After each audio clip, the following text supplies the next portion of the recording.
Hello my loves! Welcome back sa aking channel at para naman sa mga taong hindi pa nakakilala sa akin, ako po si Gadang Pilipinas sa Espanya. Welcome to my YouTube channel. So dito sa aking channel, I shared everything about my life, lifestyle videos from makeup, skincare hanggang sa mga unboxing videos na madalas natin ginagawa dito sa aking channel.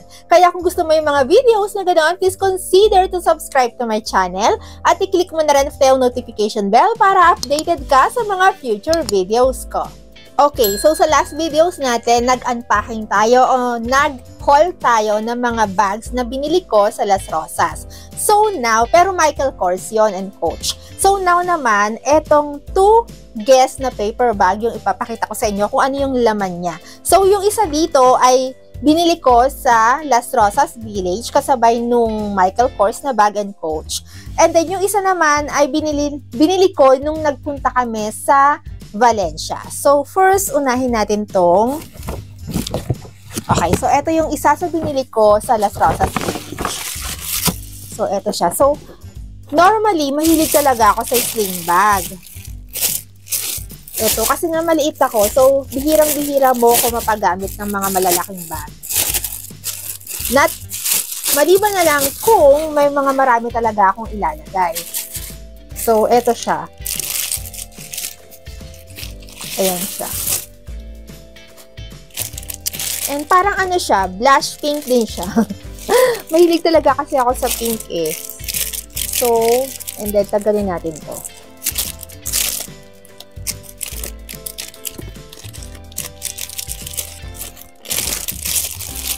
Ayan.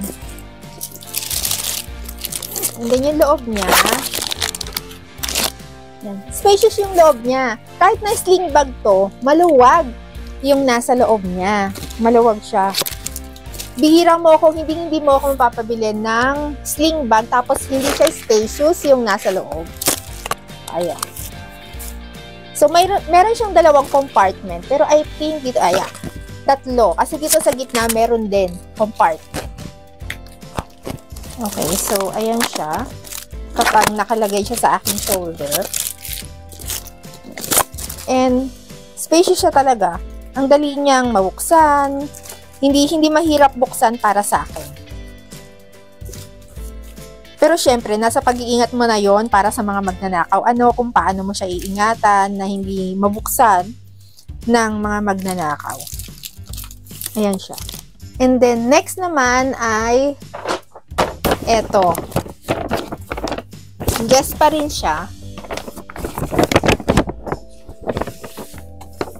Ayan. So, eto ay mas mahal kesa dun sa isa kanina.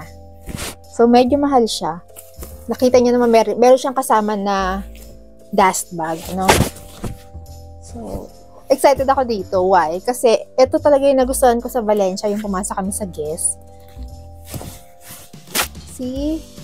Ang ganda niya. Sobrang na-in-love ako dito nung makita ko siya.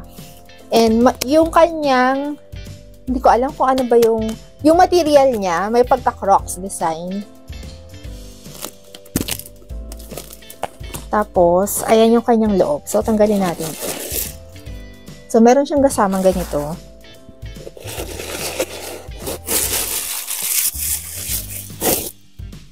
Ayan. Ayan. Okay. So, ayan yung kanyang loob. Spacious siya sa loob. Ako kasi, kahit na mahilig ako sa mga not so big na mga bags, gusto ko pa rin yung bag na spacious sa loob. Kasi, Minsan kasi, lalo na ngayon, meron akong iPhone na dala-dala. Tapos dalawang phone lagi yung aking bit kada lumalabas. So, lagi akong may dala-dala din na power bank. So, marami akong dala-dala araw-araw. Ayan. So, bukod dun sa power bank, meron pa akong dala na ganito, tripod, portable tripod. So, pwede ko siyang bitbitin kahit saan. And sobrang sweet lang niya. Kasyang-kasya siya yan. Ayan o, ganyan. Yan. So, kaya mahilig ako sa mga hindi masyado kalakihan na bag, pero spacious. Tulad nito. Okay, so pakita ko sa inyo ng malapitan yung bags. Ayan siya. And then, pag nilagay ko siya sa shoulder ko, ganyan. So, parang ano siya, kilikili bag. Kasi hindi masyadong mahaba yung kanyang handle. Eto, hindi masyadong mahaba. And then, tama lang.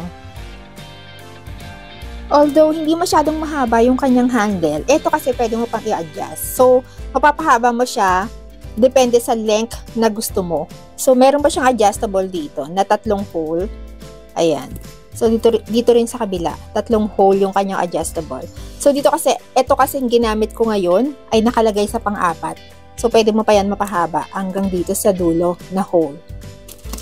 And then, unlike naman dito sa unang bag ko na pinakita, yung kanyang handle, hindi siya adjustable, plus hindi mo siya pwedeng palit-palitan. Ayan o. Ano siya eh. Yeah, hindi mo siya pwedeng tanggalin yung handle niya. Hindi mo siya pwedeng i-change ng handle kasi naka-permanent siya dyan. And then, wala siyang adjustment ng kanyang ayan o. Walang adjustment ng handle. Okay, my loves, thank you for watching for my today's video at sana nagustuhan mo itong video natin ngayong araw na ito. At kung nagustuhan mo naman itong video na ito, please don't forget to give me a thumbs up at pwede mo i-share itong video natin ngayon sa mga taong tingin mo ay nangangailangan. Pero tulad ng dati, bago tayo magtapos, kung bago ka dito sa aking channel, please subscribe to my channel at i-click mo na rin yung notification bell at huwag mo rin kalimutan i-click ang all after ng notification bell para updated ka at wala ka ma-miss sa mga susunod pang videos. Thank you for watching, my loves, and always remember to be beautiful inside and out. And so yeah, thank you for watching and see you on my next videos. Bye, my loves! Thank you!